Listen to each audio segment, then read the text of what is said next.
नमस्कार दोस्तों, stock market studies में फिर से एक बार आपको बहुत-बहुत स्वागत है। तो मैं डिस्कस करूँगा इंडिया के बारे में। तो आप कहेंगे सर आप तो स्टॉक मार्केट के बारे में बात करते हैं, तो आज इंडिया के बारे में क्यों बात करें? क्योंकि इंडिया हमारा देश है, आपका भी देश है। तो क्योंकि हर व्यक्ति का यही फ़र्ज़ होता है कि देश के ग्रोथ में कुछ काम आए। तो देश के ग्रोथ में हम लोग कैसे काम आ सकते हैं? देखिए जब कोई भी इकोनॉमिकली कोई भी देश का ग्रोथ होता है, तब उस कंट्री का ग्रोथ होता है, साथ ही साथ ग्लोबली मार्केट में उसका एक बड़ा इम्पैक्ट आते हैं और ग्लोबली मार्केट में एक रैंकिंग भी देखने को मिलता है। तो एक डेटा के हिसाब से बताऊँगा मैं आज, इंडिया किस तरीके से इकोनॉमिकली ग्रोथ हो रहा है, उस बेसिस में कौन-सा कंपनी के ऊपर एक ग्रोथ देखने को मिलेगा। तो आज मैं बात करूँगा 4 बैंकिंग कंपनी के बारे में, जो इस इकोनॉमिकली ग्रोथ में उस कंपनी आज सस्ते में मिल रहा है, वो आपको एक अच्छा खासा धमाका परफॉर्मेंस दे सकते हैं। तो इस वीडियो को पूरा देखिए, बहुत सारे इन्फॉर्मेशन मैं आपके साथ शेयर करूँगा। उससे पहले मैं पहले बता दूँ, इंडिपेंडेंस तो जा चुके हैं, तो इसके लिए मैं बहुत-बहुत सबको बधाई देना चाहता हूँ। तो चलो देख लेते हैं कौन सा वो स्टॉक है। उससे पहले इंडिया का किस तरीके से ग्रोथ हो रहा है, वो मैं आपको दिखा दूँ। देखिए जीडीपी के हिसाब से देखा जाए तो इन वर्ल्ड में जितने सारे कंट्रीज हैं, उसमें से इंडिया का रैंकिंग 6 नंबर पोजीशन में था। आज वो यूनाइटेड किंगडम मतलब यूके को कंपनी पीछे छोड़कर आज इंडिया 5th नंबर पोजीशन में आ चुके हैं। तो उसके सामने कौन-सा है? जर्मनी है, जापान है, चाइना है, यूनाइटेड स्टेट है। मैं मान ही लेता हूँ कि यूनाइटेड स्टेट और चाइना बहुत बड़े हैं, बहुत आगे चल चुके हैं। उसको ओवरटेक करना इतना आसान नहीं होगा। तो ये बात तो क्लियर भी है कि वो जर्मनी और जापान को ओवरटेक कर सकते हैं। क्योंकि Japan, Germany, China, United state वो ऑलमोस्ट डेवलप कंट्री बन चुके हैं। ऑलमोस्ट वो डेवलप कर चुके हैं। तो उसमें ग्रोथ होने का पोटेंशियल और ज़्यादा नहीं है। तो वो एक एवरेज लेवल में चलेगा। तो आज ग्रोथ होने का पोटेंशियल कहाँ पे है? इंडिया में है। क्योंकि इंडिया वर्ल्ड के लार्जेस्ट पॉपुलेशन कंट्रीज बन चुके हैं। तो देखिए जब कोई कंट्रीज के पॉपुलेशन बढ़ते हैं, उसमें 2 तरीके से पॉइंट होते हैं, एक नेगेटिव पॉइंट और दूसरा पॉजिटिव पॉइंट। आप कहेंगे सर नेगेटिव पॉइंट तो हम लोगों को पता है कि पॉपुलेशन बढ़ने से ज़्यादा से ज़्यादा लोगों को मतलब बहुत सारी दिक्कत हो सकते हैं, मतलब बहुत सारी दिक्कत आते हैं। तो पॉपुलेशन बढ़ने से कंट्रीज़ का इकोनॉमिकली कुछ प्रॉब्लम्स देखने को मिलता है। हाँ, ये पॉइंट्स नेगेटिव है। अगर आप पॉजिटिव दिख से देखें कि पर कैपिटल इनकम अगर बढ़ गया, तो कोई भी कंट्रीज़ का ग्रोथ लगातार ग्रोथ होता जाएगा। तो अभी एक डेटा के हिसाब से यही बताया जा रहा है कि पर कैपिटल इनकम जब बढ़ेगा, तो उस कंट्री का ग्रोथ भी उतना बढ़ सकते हैं।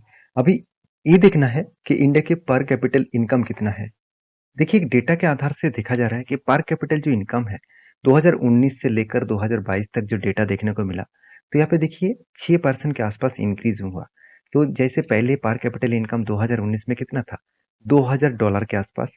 वो इंक्रीज होकर आज बन चुके हैं 2390 रुपीस के सॉरी $2390 के आसपास। तो इसका मतलब पर कैपिटल इनकम धीरे-धीरे करके बढ़ रहा है। तो इसमें अच्छा खासा ग्रोथ होने का चांसेस है।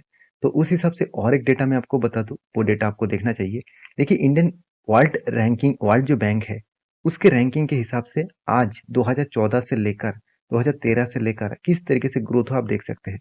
कोविड के टाइम में थोड़ा-सा कम हो गया था, फिर से वो रफ्तार पकड़ चुके हैं। तो मैं सारे बात इसीलिए बता चुका हूँ क्योंकि देखिए कोई किसी भी कंट्रीज़ का ग्रोथ जब होता है, सबसे जो ति ग्रोथ ज़्यादा हो देखने को मिलता है, वो है बैंकिंग और फाइनेंशियल कंपनीज़ के ऊपर। तो मैं इसीलिए आज मैं 4 बैंकिंग के बारे में बात करूँ, जो चारों बैंकिंग का प्राइस के हिसाब से कंपनी का अभी डिस्काउंट में आपको देखने को मिला है। प्राइस तो डिस्काउंट में नहीं है, मगर कंपनी का जो मतलब परफॉर्मेंस है, वो अभी डिस्काउंट में है। किस तरीके से है, चलो मैं आपको समझाता हूँ। सबसे पहले मैं बात करूँगा इंडिया के सबसे बड़े बैंक के बारे में, जो एक पीएसयू लार्जेस्ट बैंक है, उसका नाम है स्टेट बैंक ऑफ इंडिया। तो देखिए स्टेट बैंक ऑफ इंडिया के बारे में बात करूँ, इसका डेप्थ बहुत ज़्यादा है, कोई बात नहीं, डेप्थ मिटाने के बाद अच्छा खासा इनकम भी कर रहा है। कंपनी का आरओसी, आरओई देखिए दोनों ही ठीक है। आरओसी तो कम है मगर आरओई बेस्ट है। हमेशा बैंकिंग सेक्टर में और फाइनेंस सेक्टर में आरओई देखना चाहिए। आरओसी को मतलब मेजर नहीं करता। तो कंपनी का पी रेशियो कितना है? 7.66। ध्यान दीजिएगा यहाँ पे डिस्काउंट में कहाँ पे बताया था, यहाँ पे मैं आपको दिखाऊंगा। 7.66 और कंपनी का एवरेज पी रेशियो कितना है? वो मैं आपको बता दूँ, ध्यान दीजिएगा, 5 साल में इसका एवरेज पी रेशियो देखने को मिला है कितना? 13 के आसपास। और कंपनी का करंट पी रेशियो कितना है? 7.7। इसका मतलब 50% के आसपास यहाँ पे करेक्शन देखने को मिला। और एक अच्छी चीज़ क्या है? कोविड के टाइम में इसका जो पी रेशियो था, उसके भी नीचे कंपनी आ चुके हैं। इसका मतलब एकदम अंडर वैल्यूड कंपनी बन चुके हैं, जिसमें एक बड़ा-सा धमाका आपको देखने को मिलेगा। तो मैं स्टेट बैंक ऑफ इंडिया के ऊपर फोकस रखा हुआ हूँ। तो आपका क्या राय है, मुझे ज़रूर कमेंट्स करना, क्योंकि इस कंपनी का परफॉर्मेंस भी अच्छा है। सेल्स ग्रोथ सब कुछ मेंटेन करने के बाद कंपनी हर साल में खुद का प्रॉफिट को लगातार इंक्रीज करते जा रहा है। और कंपनी आपको अच्छा खासा रिटर्न तो दिया। मेरे हिसाब से कंपनी में और भी बड़ा रिटर्न मिलने का चांसेस भी है। तो ये कंपनीज के ऊपर आप जरूर फोकस रखना। और रही बात चार्ट पैटर्न्स का, तो जब से कंपनी स्टार्ट हुआ तब इसका प्राइस करीबन 8 रुपीज के आसपास था, एडजस्टमेंट प्राइस। और कंपनी 1999 से इसका चार्ट पैटर्न देखने को मिला। तब से लेकर अगर मैं टॉप लेवल तक देखूं, तो कंपनी ने जो रिटर्न जनरेट करके दिया, तब से लेकर आज तक के जो रिटर्न है, करीबन करीबन 34,000% के, सॉरी, 304,000% के आसपास रिटर्न। इसका मतलब 34 टाइम्स कंपनी रिटर्न दे चुके हैं। तो ये था फर्स्ट कंपनी। सेकंड जो कंपनी है, जिसका नाम है कोटक महिंद्रा बैंक, जो इंडिया के सेकंड लार्जेस्ट प्राइवेट बैंक है। तो इस कंपनी के बारे में बात करूं, इसका देखिए, आरओसी आरओई तो ठीक है। कंपनी का पी रेशियो कितना है? 21 के आसपास है। तो आप कहेंगे सर इंडस्ट्रीज पी रेशियो तो ज्यादा है। चलो मैं वो भी आपको दिखा देता हूँ।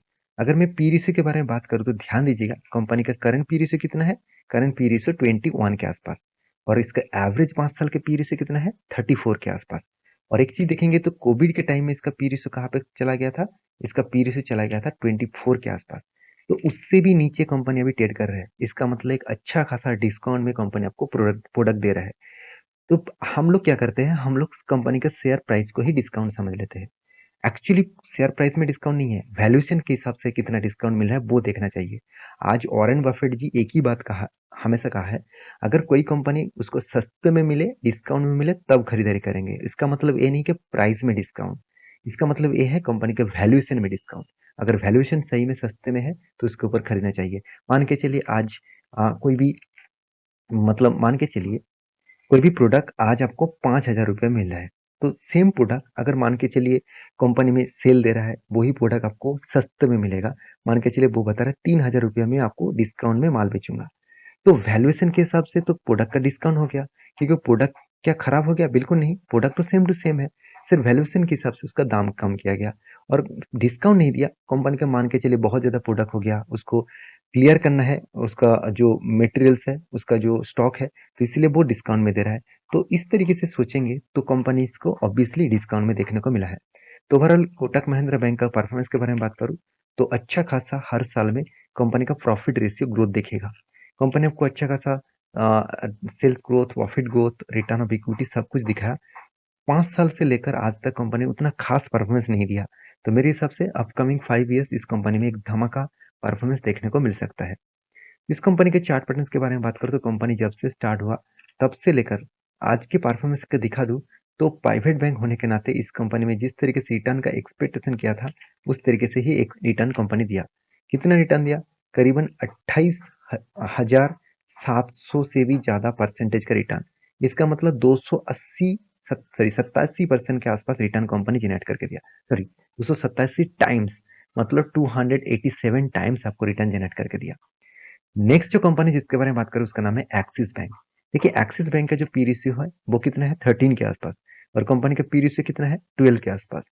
और कंपनी का देखिए आरओसी आरओई ठीक ठाक है, इनकम भी है, कर्जा भी है, कोई बात नहीं, सब कुछ तो है। अभी चार्ट पैटर्न के पी रेशियो के बारे में बात करूं, तो करंट जो पी रेशियो है वो कितना है? 12 के आसपास। और कंपनी का करंट पी रेशियो मतलब एवरेज पी रेशियो कितना है? 31 के आसपास है। इसका मतलब 50% से भी ज्यादा डिस्काउंट में चल रहा है कंपनी का पी रेशियो। तो इस वैल्यूएशन के हिसाब से देखा है तो ये कंपनी भी सस्ते में आपको देखने को मिला है। तो ओवरऑल इस कंपनी के परफॉर्मेंस भी एक सस्ते में है। कंपनी का बाकी जो पैरामीटर्स है, देखिए कंटिन्यूसली कंपनी सेल्स को इंक्रीज किया। कंपनी लास्ट कुछ टाइम्स में कंपनी प्रॉफिट दिया, मगर उतना ज्यादा खास प्रॉफिट नहीं मिला 5 सालों में। कंपनी का sales growth, profit growth, return of equity सब कुछ पॉजिटिव में दिख रहा है, मगर कंपनी का पी रेशियो का ग्रोथ नहीं हो रहा है। जब पी रेशियो का ग्रोथ होगा तो सोचिए कंपनी का प्राइस तो धमाका परफॉर्मेंस करेगा। तो कंपनी के इन्वेस्टर के बारे में बात करूं, तो प्रोमोटर से लेकर एफआईएस के सबसे ज़्यादा होल्डिंग्स है एफआईएस के पास। क्योंकि देखिए बैंकिंग सेक्टर में देखिए ध्यान दीजिएगा इस चीज़ को कि बैंकिंग सेक्टर में हर बैंक्स में आपको एफआईएस होल्डिंग्स बढ़ाता हुआ देखने को मिलेगा, क्योंकि उसको पता है अपकमिंग 5 इयर्स इंडियन बैंकिंग क्या है। तो बैंकिंग सेक्टर तेजी से ग्रोथ करेगा, तो पहले से ही अगर मैं अभी से पकड़ लूँ तो एक बड़ा सा रैली मुझे देखने को मिल सकता है। इस कंपनी के चार्ट पैटर्न्स के बारे में बात करूँ तो जब से कंपनी स्टार्ट हुआ तब से लेकर मैं टॉप लेवल तक देखूँ तो करीबन 1100% का रिटर्न दिया। इसका मतलब 11 टाइम्स कंपनी आपको रिटर्न जनरेट करके दिया।